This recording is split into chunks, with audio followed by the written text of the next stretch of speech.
দর্শক আমন্ত্রণ জানাচ্ছি আমাদের নিয়মিত আয়োজন প্রাসঙ্গিকে। আপনাদের সাথে আছে আমি হাসান ইমাম রুবেল, আর আমাদের আজকের আয়োজন নাট্যগুরু।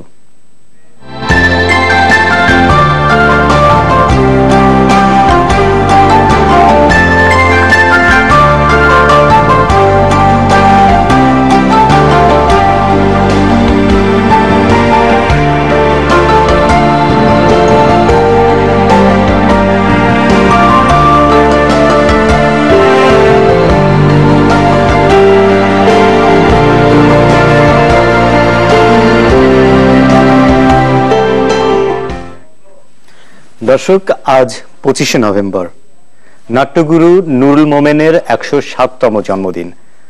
তার স্মৃতির প্রতি শ্রদ্ধা জানাতেই আমাদের আজকের আয়োজন নাট্যগুরু। আর এই আয়োজনে আমাদের আমন্ত্রণে স্টুডিওতে এসেছেন বাংলাদেশের বরেণ্য নাট্যশিল্পী সৈয়দ হাসান ইমাম, আর আছেন অভিনয় ও বাচিক শিল্পী মুরনি রামোনা। মুরনি রামোনা আমাদের কে নুরুল মোমেনের বিভিন্ন নাটক এবং লেখা থেকে উনি পাঠ করে শোনাবেন। তার আগে আমরা আলোচনায় সৈয়দ হাসান ইমামের কাছেই যেতে চাই। সৈয়দ হাসান ইমাম, এই যে আমরা নুরুল মোমেনকে একজন নাট্যগুরু উপাধি দেয়া হয়েছে বা আমরা তাকে আজকে স্মরণ করছি, তিনি কেন নাট্যগুরু হয়ে উঠলেন? নাট্যগুরু বিশেষ করে বাংলাদেশে বা তদানীন্তন পূর্ব পাকিস্তানে আমাদের প্রথম দিকের যারা নাট্যকার ছিলেন তারা অনেকেই দেশভাগের পর ভারতে চলে যান। তখন একটা সংকট দেখা দেয়। আমরা তখন যারা মঞ্চে কাজ করতাম, আমি তখন অবশ্য ভারতে ছিলাম, যারা এখানে কাজ করতেন, এমনকি পরবর্তী সময়ে 57 সালে আমি দেশে ফিরে আসার পরেও দেখেছি সেটি যে সেই সময়ে একটা শূন্যতা সৃষ্টি হয়েছিল নাট্য রচনার ক্ষেত্রে। এই শূন্যতাটা ওই যারা নাট্যকার ছিলেন অনেকে ভারতে চলে গিয়েছিলেন। সেই সময়ে নুরুল মোমেন সাহেব এই যে দায়িত্বটি পালন করেন, তিনি নাট্যকার হিসাবে এবং নাটক প্রযোজনা করে নাটকে পরিচালনা করে তিনি সেই শূন্যতা অনেকটা পূরণ করেছিলেন এবং তার হাত দিয়ে অনেক শিল্পী তৈরি হয়েছে। তিনি অনেক নাটক আমাদের এই শূন্যতা পূরণের বিষয়টি কি শুধু অনেক নাটক লিখেছিলেন এই কারণে, না অনেক গুণগত পরিবর্তন এনেছিলেন? মানের দিক থেকেও উনি দেশভাগের আগের থেকেই নাটক লিখতেন এবং তার নেমেসিস যে নাটকটি, এটি তো অত্যন্ত বলিষ্ঠ একটি নাটক সেই সময়ে। 1942 সালে আমরা যেটা দেখি যে আপনি যেটা বলেছেন দেশভাগের আগে নাটক লিখতেন, সেই সময়ের বেতারে প্রচারিত হয়েছিল তার প্রথম নাটক রূপান্তর, এবং সেই নাটকে তিনি মানে প্রধান চরিত্র এবং নারী চরিত্র রিজিয়া একটি নারী চরিত্র ছিল। সেখানে দেখাচ্ছেন যে ওই নারী তার ছদ্মবেশে তার স্বামীর অফিসে চাকরি নিয়েছেন। এই যে ওই সময়ে এরকম একটি চরিত্র নির্মাণ করা, এটাকে আপনি কিভাবে মূল্যায়ন করবেন? খুবই মানে ব্যতিক্রমী, এবং নুরুল মোমেন সাহেবের দৃষ্টিভঙ্গিটাই একেবারে স্বতন্ত্র ছিল, কারোর সঙ্গে খুব মিলত না। এবং তার যে রস নাটকে, সেগুলি এতই সফিস্টিকেটেড, এত পরিশীলিত এবং এত সূক্ষ্ম যে সূক্ষ্ম রসবোধ যাদের নাই তাদের পক্ষে সেগুলো উপভোগ করা খুব একটা সহজ ছিল না। খুবই মানে সুন্দর। তো সেই জন্য নুরুল মোমেন সাহেব আমাদের নাট্যকারদের মধ্যে অনন্য। এবং যেহেতু প্রথম দিকের নাট্য, আপনি সূক্ষ্ম রসবোধের কথা বললেন, আমাদের সাথে মুরনি রামোনা আছে। উনি নুরুল মোমেনের নাটকের উপরে তো কাজ করেনি এবং নিজে বাচিক শিল্পী। উনার কাছ থেকে আমরা এরকম কোন রম্য নুরুল মোমেনের লেখা রম্য আমরা পাঠ শুনতে পারি কিনা? এখনকার দর্শকরা অন্তত একটু রিলেট করতে পারবে। তো আমি তাহলে ওনার এখন আরেকটি আপেলের কথা এটা থেকে পাঠ করছি, এটা রম্য রচনা। তো আমি জাস্ট প্রথম অংশটা পাঠ করছি। আপেল থেকে সর্বপ্রথম যে সত্য উপলব্ধ হয় সেটা ইডেনের বাগানে আদম ও ইভ করেন। খোদার হুকুমে সর্বপ্রথম অবমাননার সূচক হলো সেই আপেল, যাতে করে মানব গোষ্ঠীর উপর এলো খোদার বিধান, পৃথিবীর জীবন। দৈনন্দিন জীবনযুদ্ধের ভেতর দিয়ে যাপন নির্দিষ্ট হলো তাদের জন্য। দ্বিতীয় আপেল থেকে যে পরম সত্য উপলব্ধি হলো সেটা হলো ইংল্যান্ডে করলেন নিউটন। গাছের থেকে আপেল পড়লো তার সামনে, পেলেন তিনি মাধ্যাকর্ষণের সন্ধান। প্রথম আপেলে মানুষকে যে জীবনযুদ্ধের সম্মুখীন করে দিয়েছিল, দ্বিতীয় আপেলের সত্যানুভূতি তাকে জয় করার দিল সন্ধান। আর তৃতীয় আপেল পড়লো ঢাকারই এক সম্ভ্রান্ত পাড়ায়, গাছ থেকে নয় তাক থেকে, পড়লো একটা 2 বছরেরও কম শিশু মাথার ওপর।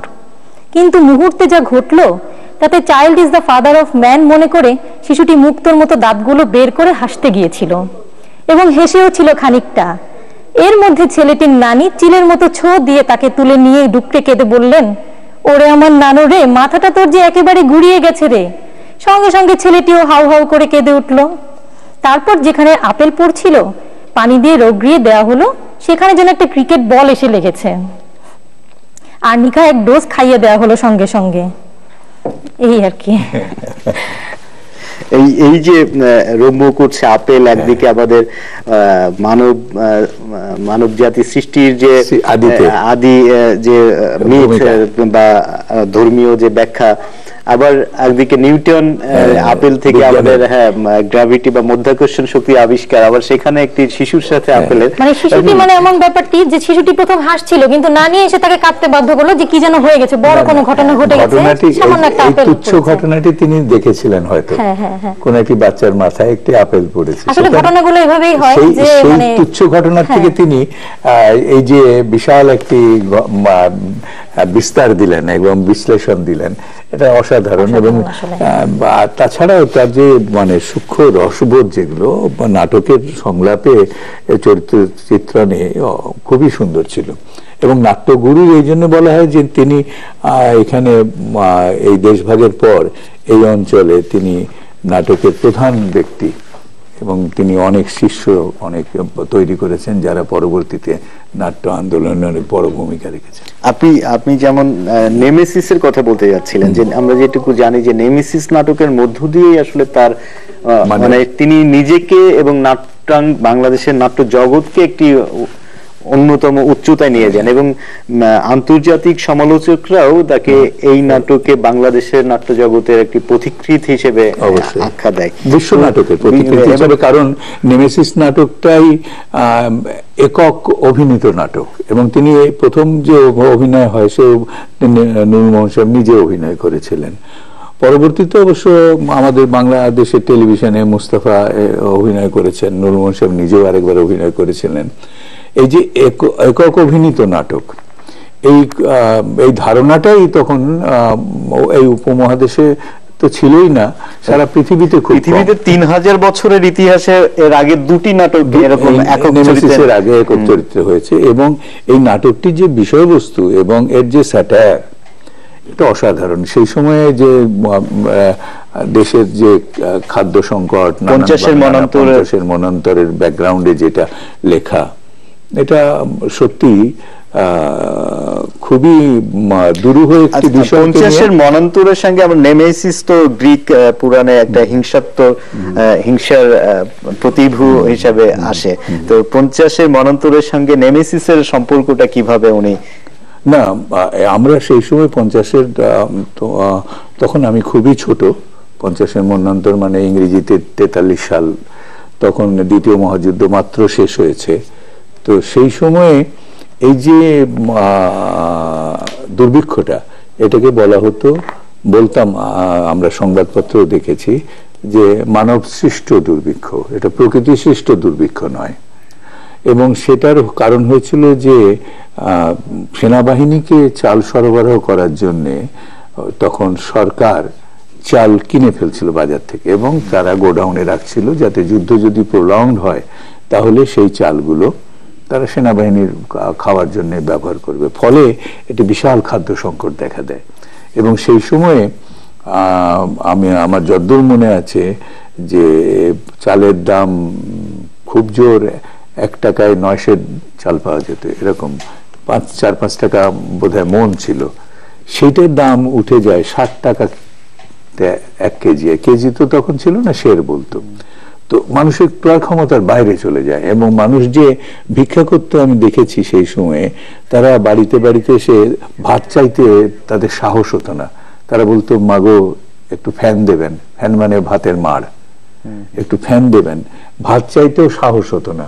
আর রাস্তায়, তখন আমরা স্কুলে পড়ি, স্কুলে যেতাম, রাস্তার ধারে মানুষ না খেয়ে পড়ে আছে, কঙ্কালসার মানুষ পড়ে আছে, অসংখ্য দেখেছি সেই সময়। তো এই যে মানব সৃষ্ট দুর্ভিক্ষকে স্যাটায়ার করে যে নাটকটি, এটি অসাধারণ। এই নাটকটি বাংলাদেশের নাট্য জগতে, এই নাটকটি কি ধরনের প্রভাব ফেলেছিল সেটি আমরা আপনার কাছে জানবো। তার আগে আমাদের একটি ছোট বিরতি নিতে হচ্ছে। দর্শক, ফিরছি একটু পরেই, আমাদের সাথেই থাকুন।